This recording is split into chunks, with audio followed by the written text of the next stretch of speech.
BJP నుంచి ఎక్కువగా కూడా మల్కాజ్గిరి నుంచి పోటీ చేయబోతున్నారు అని వార్తలు వచ్చిన నేపథ్యంలో ఎట్ లాస్ట్ అది ఈటల రాజేందర్ గారికి డిక్లేర్ అయింది. మాట్లాడు, చెప్పండి రాజ్కుమార్ గారు. ముందుగా ఈటల రాజేందర్ గారు కూడా కృతజ్ఞతలు తెలుపుతున్నాం.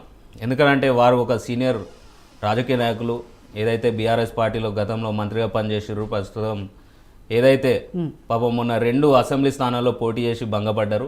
సరే, మూడోసారి వారి యొక్క అదృష్టాన్ని వాళ్ళు పరీక్షించుకోబోతున్నారు కూడా. వారికి కూడా ముందుగా ధన్యవాదాలు తెలుపుతున్నాం.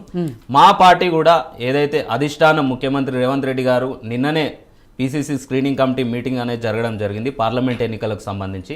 ఖచ్చితంగా అధిష్టానం, రాష్ట్ర ముఖ్యమంత్రి వర్యులు, రాష్ట్రంలో ఉన్న పార్టీ అధిష్టానం అంతా కలిసి త్వరలోనే పార్లమెంట్ ఎన్నికలకు సంబంధించి మల్కాజ్గిరి మాత్రమే కాకుండా తెలంగాణ రాష్ట్రంలో ఉన్న 17 మంది అభ్యర్థులకు 17 మందిని కూడా లిస్టు ప్రకటించడం జరుగుతుంది. సరే, ఎలక్షన్లో ఎంతమంది వచ్చినా కూడా గెలుపు గుర్రాలు ఎవరనేది తెలంగాణ రాష్ట్ర ప్రజలు నిర్ణయిస్తారు కాబట్టి అవకాశాన్ని తెలంగాణ రాష్ట్ర ప్రజలకే వదిలేద్దాం.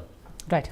సో 9 మంది ఏదైతే బీజేపీ లిస్టు రిలీజ్ చేసిందో తెలంగాణ ఎంపీలకు సంబంధించి ఆ 9 పేర్లు ఒకసారి చెప్తాను. కరీంనగర్ నుంచి బండి సంజయ్ గారు ఆల్రెడీ సిట్టింగ్ ఎంపీ, నిజామాబాద్ నుంచి ధర్మపురి అరవింద్ గారు, ఆయన కూడా సిట్టింగ్ ఎంపీ, మల్కాజ్గిరి ఈటెల రాజేందర్ గారు, భువనగిరి నుంచి బూర నర్సయ్య గౌడ్ గారు, నాగర్ కర్నూలు నుంచి భరత్ ప్రసాద్ పోతుగంటి గారు,